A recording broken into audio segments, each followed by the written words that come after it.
Imagine a country where the ocean isn't just a stunning view, it's the engine of a thriving, sustainable future. Welcome to Indonesia, the world's largest archipelago, with over 17,500 islands and 108,000 kilometers of coastline. Here, the seas are poised to fuel a $1.3 trillion economy, create millions of jobs, and protect some of Earth's most vital ecosystems. This is Indonesia's blue economy, and it's rewriting how we think about oceans. Let's explore what it is, why it matters, and the challenges it faces. What's the blue economy? Indonesia's blue economy is a bold plan to use its oceans and coasts sustainably.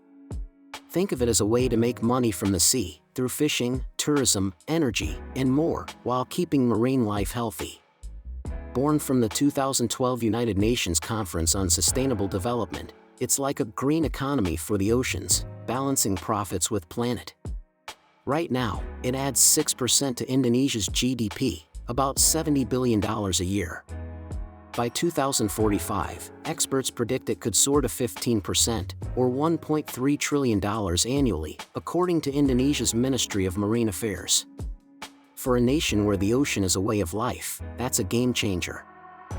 4 factors of Indonesia's blue economy. Let's break down the 4 key areas driving this ocean-powered economy. Fisheries and aquaculture. Indonesia is a fishing giant, ranking second globally with a $27 billion industry, according to 2023 FAO data. It employs 7 million people and supplies 54% of the nation's protein.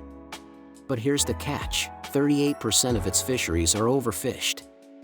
To fix this, Indonesia's rolling out smart solutions like digital aquaculture, think tech to monitor fish stocks, and protected zones like the Banda Sea's WPP 714. These could boost profits by 20% while saving fish for the future, says a 2024 World Bank report. Marine tourism.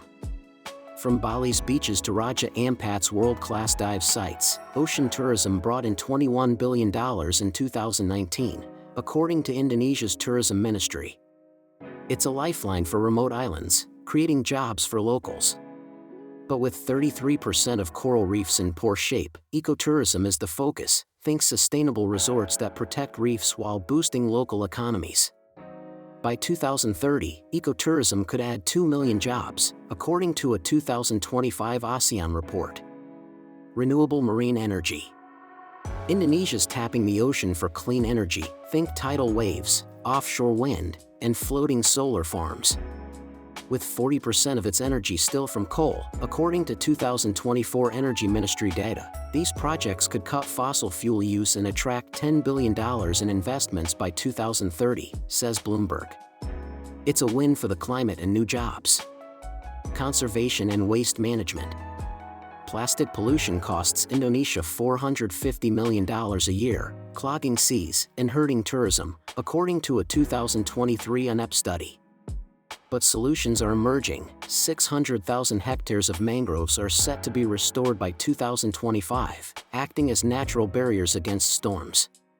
Plus, startups are turning ocean plastic into products like bags and shoes, creating jobs and cleaning coasts. Why it matters. The blue economy is a powerhouse for people and the planet. It supports 2.8 million households and could create 45 million jobs by 2045. Per Indonesia's planning ministry. For coastal communities, especially in poorer eastern regions, it means better incomes and food security. Seafood is a staple for 60 million Indonesians. Money's flowing too. Blue bonds, launched in 2022, are funneling $2 billion into sustainable projects, per the World Bank. It's economic growth that doesn't wreck the environment. The challenges. Indonesia's blue economy holds immense promise, but it's sailing through turbulent seas. From overfishing and plastic pollution to damaged coral reefs and social inequities, the challenges are as vast as the archipelago's 108,000 kilometers coastline. Critics, including local NGOs like Kiara and Wali, warn that poorly managed growth could harm ecosystems and marginalize coastal communities, particularly the small-scale fishers who form the backbone of the sector. Let's dive deeper into these hurdles, backed by the latest data, to understand what's at stake and why balancing sustainability with fairness is no easy feat. Overfishing, depleting the ocean's bounty. Indonesia's fisheries are a global powerhouse, producing nearly 25 million tons of seafood in 2022, making it the world's second-largest seafood producer after China. But this strength comes with a catch: overfishing is pushing fish stocks to the brink. A 2021 World Bank report notes that 38% of Indonesia's marine capture fisheries are overfished. The World Resources Institute adds that most of Indonesia's fishing grounds are fully exploited. Take tuna, a cornerstone of Indonesia's $11.2 billion fishery sector. Illegal, unreported, and unregulated fishing, which accounts for up to a third of global catches, has depleted tuna stocks, costing Indonesia billions in potential revenue. A 2024 study in the International Journal of Safety and Security Engineering highlights how unreported fishing, combined with overfishing, threatens not just tuna but entire marine ecosystems, as it disrupts food webs and reduces biodiversity. Without stricter enforcement, the ocean's bounty could vanish. Plastic pollution, a tidal wave of waste. Plastic pollution is choking Indonesia's seas, with devastating effects on marine life and coastal economies. A 2024 ocean cleanup report estimates that 8 million tons of plastic enter Indonesia's waters annually, making it one of the world's top contributors to ocean plastic. This waste, from single-use plastics to industrial runoff, costs the economy $450 million yearly by harming fisheries, tourism, and shipping. The government has ambitious goals to reduce plastic waste by 70% by 2025, backed by initiatives like the National Marine Pollution Plan. Partnerships with organizations like the World Bank and France's CLS are using satellite tracking to map plastic drift and optimize cleanup efforts. Yet, challenges persist. Coral reef degradation, losing the ocean's nurseries. Coral reefs, often called the rainforests of the sea, are critical to Indonesia's blue economy, supporting fisheries and tourism. The country hosts some of the world's most biodiverse reefs, especially in the Coral Triangle. But a 2018 study by the Indonesian Institute of Sciences found that over a third of 1,067 inspected coral reef sites were damaged, with only 70 rated as very good. Human activities are the main culprits. Blast fishing, cyanide fishing, and coastal development destroy reefs, while climate-driven coral bleaching, caused by rising sea temperatures, wipes out entire ecosystems. Only 25% of Indonesia's marine protected areas effectively conserve biodiversity. Social inequities, small-scale fishers at risk. Small-scale fishers, who make up 90% of Indonesia's fisheries workforce, are the heart of coastal communities but face growing threats from blue economy projects.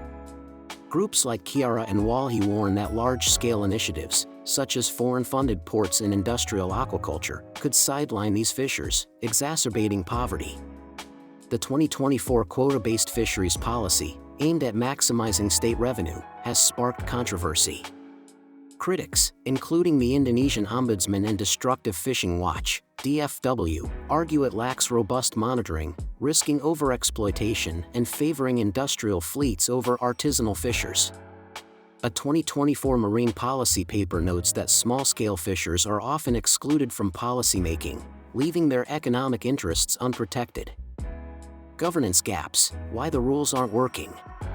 Indonesia's blue economy needs strong rules to succeed, but the system is messy. A 2024 law focuses more on land than oceans, even though water covers most of Indonesia.